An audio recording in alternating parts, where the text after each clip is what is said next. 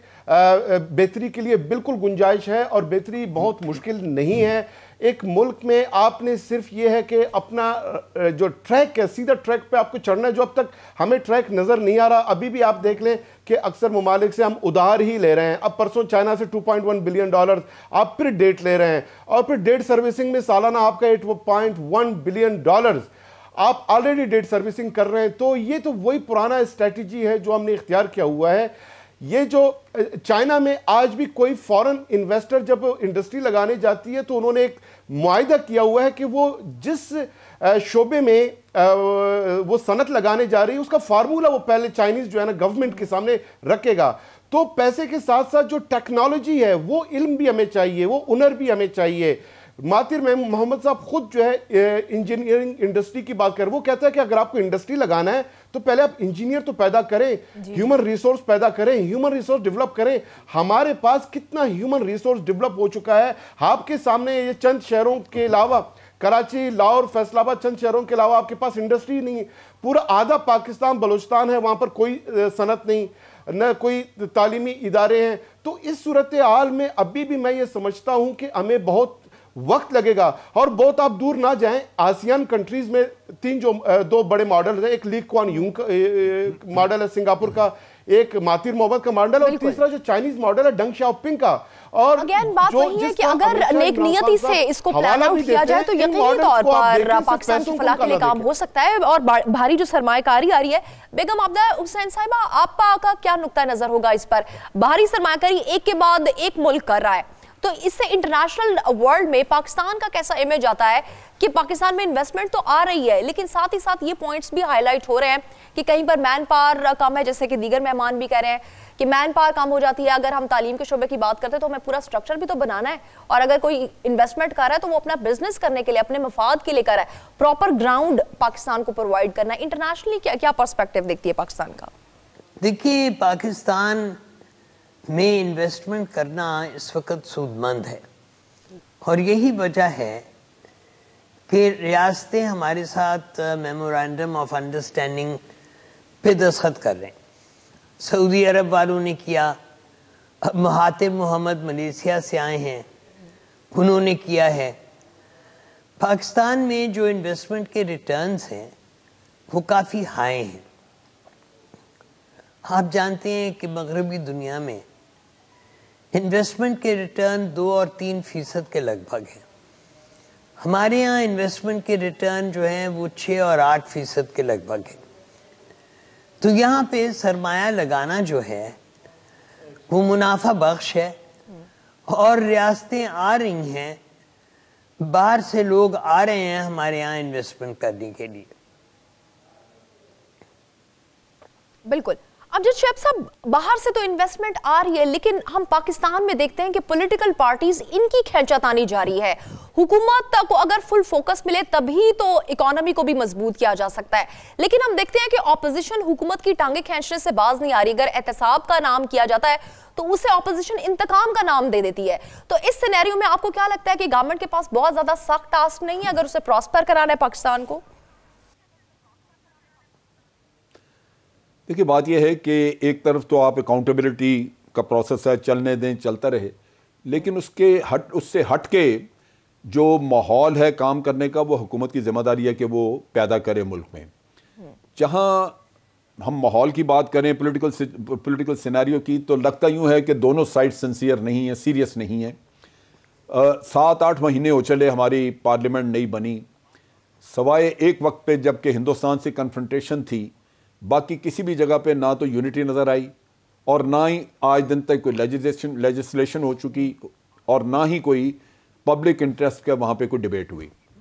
100% نفسا نفسی، اپنے معاملات، اپنا جھگڑا، فلاں کو جیل سے نکالو، فلاں کو ڈالو، فلاں کا یہ کرو وہ کرو. میں سمجھتا ہوں کہ یہ رویہ as a whole, as a یوں کہہ لیجئے کہ ایک سارے ہمارے پولیٹیکل کلاس جو ہے ان کو تھوڑا تبدیلی کرنی ہوگی، سوچنا ہوگا، کیونکہ یہ قومی مفاد میں نہیں ہے. کب تک چل سکتا ہے یہ سلسلہ؟ کہ پارلیمنٹ جس کو ہم صبح سے لے کے رات تک کہتے ہیں کہ سپریم ہے لیکن وہ نان فنکشنل ہے، تو پھر آپ ملک کے معاملات کیسے چلائیں گے؟ پھر ان میں بہت ساری چیزیں ہیں جن میں ٹرانسپیرنسی لانے کی ضرورت ہے، اور وہ پارلیمنٹ لا سکتی ہے۔ مثال کے طور پہ حکومت IMF سے لون لے رہی ہے، کن کنڈیشنز پہ لے رہی ہے حکومت پبلک میں بات نہیں کرتی، لیکن پارلیمنٹ کا رائٹ ہے کہ وہ ان سے وہ کنڈیشنز پوچھے اور ان کو گائیڈ کرے، رہنمائی کرے ان کی کہ کیا یہ کنڈیشنز ہمارے ملک کے مفاد میں ہوں گی یا نہیں۔ چہ جائے کہ آپ 5 سال کے بعد رونا دھونا کریں کہ جی ہم قرضے میں ڈوب گئے، ہم دے نہیں سکتے، فلاں یہ کر گیا، فلاں وہ کر گیا۔ اسی طرح فورن پالیسی کے ایشوز ہیں، ان کے اوپر بھی اگر آپ نے بات کرنی ہے، انویسٹمنٹ کے لیے پالیسیز وضع کرنی ہے، تو وہاں پہ پارلیمنٹ کو بالکل ریڈنڈنٹ کیا ہوا تو وہ آپ کے مفاد میں نہیں ہے۔ سو یہ میرا خیال ہے کہ ہمیں دونوں طرف رویہ تھوڑا بدلنے کی ضرورت ہوگی تاکہ ملک کی مفاد کی طرف ہم آئیں، بجائے اس کے ذاتیات کے اوپر دونوں کو ہی رویے بدلنے ہوں گے، تبھی پھر اب ترقی کی جانب فل فلیج گامزن ہو سکے گا۔ بلاول نے یہ اعلان کیا کہ وہ کراچی سے پنڈی تک ٹرین مارچ کریں گے، اس کو انڈورس کیا ہے نثار کھوڑو نے۔ آخر یہ تحریک کیوں چلائی جائے گی پیپلز پارٹی کی جانب سے، اس پر بات کریں گے ایک چھوٹے سے بریک کے بعد۔ سٹے ود اس۔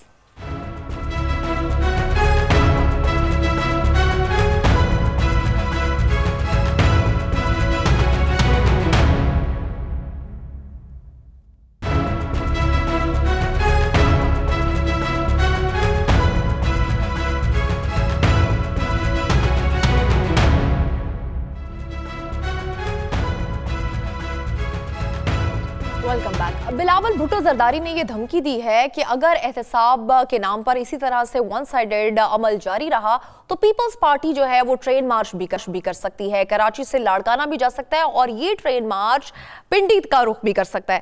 آپ بتائیے گا ڈاکٹر حسین پراچا صاحب کہ آخر کیا وجہ ہے، اگر احتساب ہو رہا ہے ایک پارٹی کا تو احتساب ہونے دیں اور دیکھنے دیں کہ عدالتیں کیا فیصلہ کرتی ہیں، یہ زور و شور، یہ تحریک، یہ کہاں تک لے جائے گی؟ دیکھیں جی، بات اس میں یہ ہے کہ اس حکومت نے آنے سے پہلے جب اپنی انتخابی جو مہم چلائی تو اس میں انہوں نے ایسے دعوے کیے کہ جو حقیقت پسندی کے خلاف تھے، مگر اس ایک سونامی میں جو اس انتخابی مہم کا تھا، انہوں نے اسد عمر صاحب نے فرمایا کہ ہم آ کر گیس کو انتہائی سستا کر دیں گے، اور حکومت کیوں اتنے زیادہ چارجز گیس کے لے رہی ہے، اور آ کر انہوں نے 143% گیس کو مہنگا کیا۔ اسی طرح سے بجلی کے بارے میں انہوں نے کیا کیا دعوے کیے تھے، لیکن کوئی ان کو پورا کرنے کے بجائے بجلی اور زیادہ مہنگی کر دی گئی۔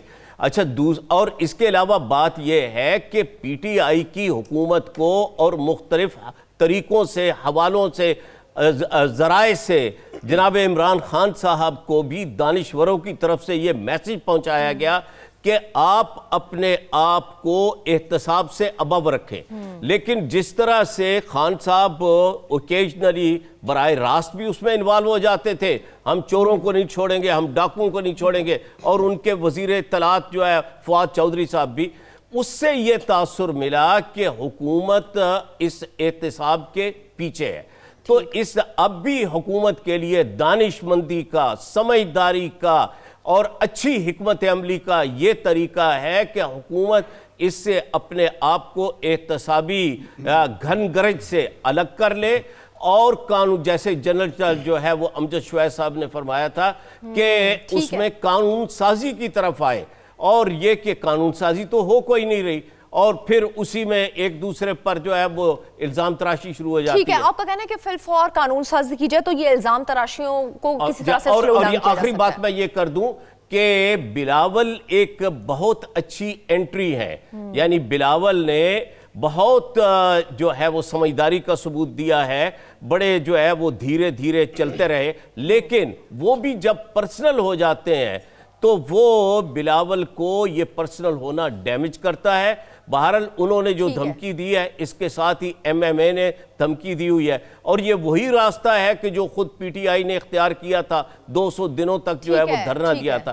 تو اب یہ بہتر یہ ہے کہ پی ٹی آئی پارلیمنٹ کو ہر چیز کا مرکز اور محور بنائے، تاکہ یہ دھرنوں کے بجائے سارا جو ہے وہ ساری باتیں، غم و غصہ، قانون سازی، ہر چیز پارلیمنٹ۔ بیگم صاحبہ، آپ اپنے سیاسی تجربے سے کیا کہیں گی؟ آپ کو کیا لگتا ہے کہ حکومت کے خلاف کوئی بڑی تحریک چل سکتی ہے؟ اپوزیشن کیا یکجا ہو کر حکومت کے خلاف بڑا سٹینڈ لے سکتی ہے؟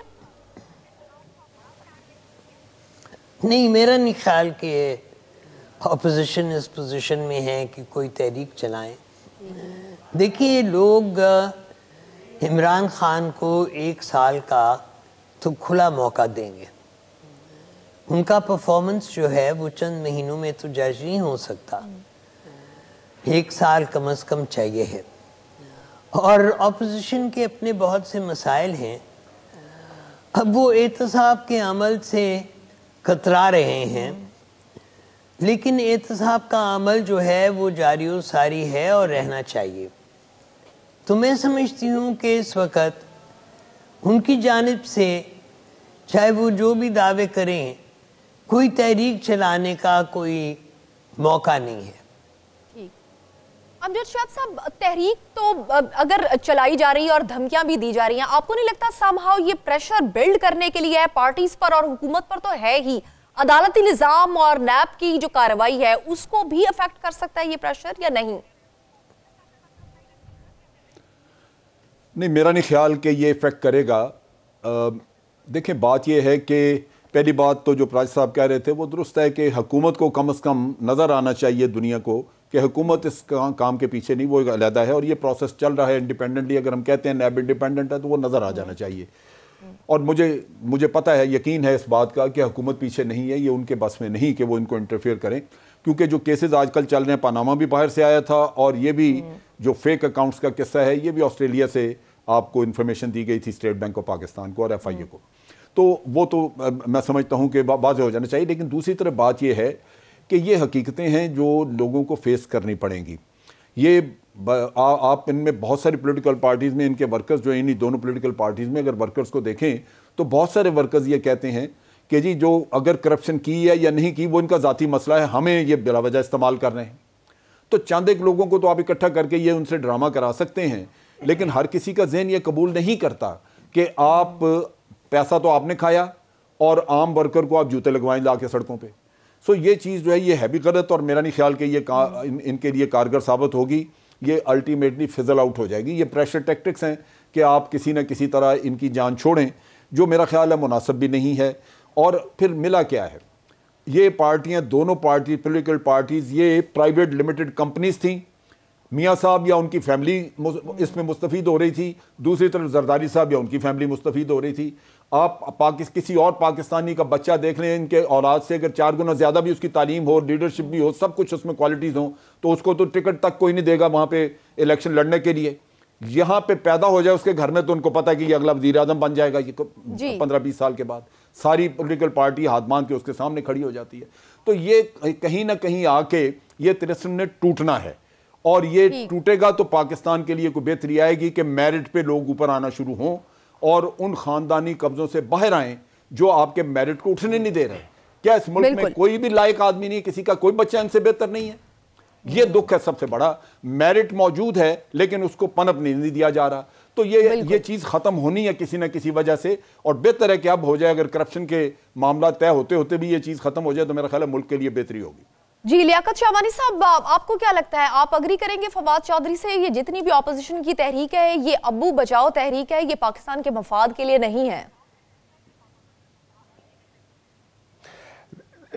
دیکھیں، پہلی بات تو یہ پی ایم ایل این اور پیپلز پارٹی یہ ایجیٹیٹر پارٹیز نہیں رہے، پریویلیج ایڈمنسٹریٹر پارٹیز بن گئے ہیں. اور ابھی بھی تھوڑی سی جو رمق ہے پیپلز پارٹی کی اس وجہ سے کہ سندھ گورنمنٹ ان کے ساتھ ہے. نواز شریف کا جی ٹی روڈ یاترا اس لیے کچھ لوگ اکٹھے ہو گئے تھے کہ اس وقت ان کا فیڈرل اور پروونس میں گورنمنٹ تھا. آج وہی پی ایم ایل این ہے. گورنمنٹ ختم ہونے کے بعد آپ نواز شریف کو کہیں کہ آپ 1000 بندے اکٹھے کر لیں، وہ اس پوزیشن میں نہیں. پیپلز پارٹی جو بے نظیر بھٹو صاحبہ کی جماعت جب وہ لاہور تشریف لائی 1986 میں، تو انسانوں کا جمع غفیر تھا. اور وجہ یہ تھی کہ بی بی کی جو جدوجہد تھی، جو انہوں نے تحریک چلایا جمہوریت کے لیے، یہ تحریک چلا رہے ہیں اومنی گروپ کے لیے. نواز شریف تحریک چلانا چاہ رہے ہیں فواد حسن فواد آج چیمہ کو بچانے کے لیے، اپنا کرپشن بچانے کے لیے. اور یہ بڑا انفارچونیٹ ہوگا بلاول بھٹو جیسے نوجوان کے لیے کہ وہ اپنی تمام سیاست چھوڑ کے اپنے والد صاحب کو بچانے کے لیے میدان میں آئیں. اب ڈیپینڈ کرتا ہے اگر واقعی بلاول ایک ویژنری سیاستدان ہیں یا پولیٹیکل ورکر ہیں تو وہ اپنے باپ کا بیٹا بننے کی بجائے قوم کا بیٹا بنے، قوم کی بات کرے.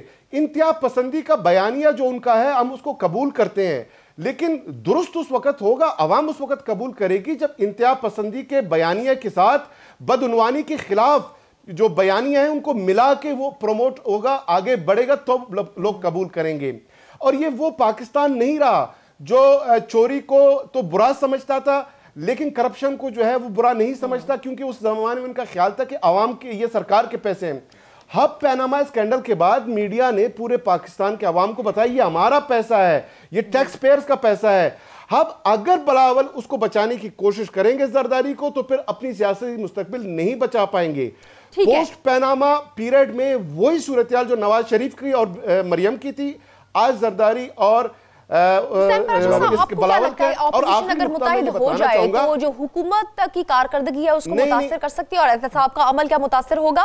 جی اس میں یہ کہ اگر یہ ساری پارٹیز متحد ہو جائیں, متفق ہو جائیں اور تحریک چلانے پر آمادہ ہو جائیں, تو اس سے پہلے جو ہے وہ ہم دیکھتے رہے ہیں کہ پاکستان میں کس طرح سے جو ہے وہ متحدہ جمہوری محاذ اور ان لوگوں نے کیسی کیسی جو ہے وہ بڑی تحریکیں برپا کی ہیں.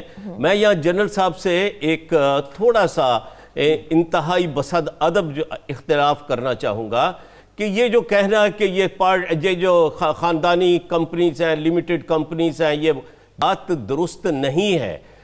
اس وقت پیپلز پارٹی آج بھی سندھ کی سب سے بڑی پارٹی ہے, اور یہ بات یاد رکھنی چاہیے کہ پیپلز پارٹی پر بڑی بڑی افتاد پڑی, ذوالفقار علی بھٹو سے لے کر بے نظیر بھٹو تک, اور پھر اس کے بعد اب آصف علی زرداری, لیکن کبھی بھی پیپلز پارٹی نے ایک جملہ بھی پاکستان کے خلاف یا پاکستان کے بارے میں یا صوبائیت کو ہوا دینے والا نہیں کیا.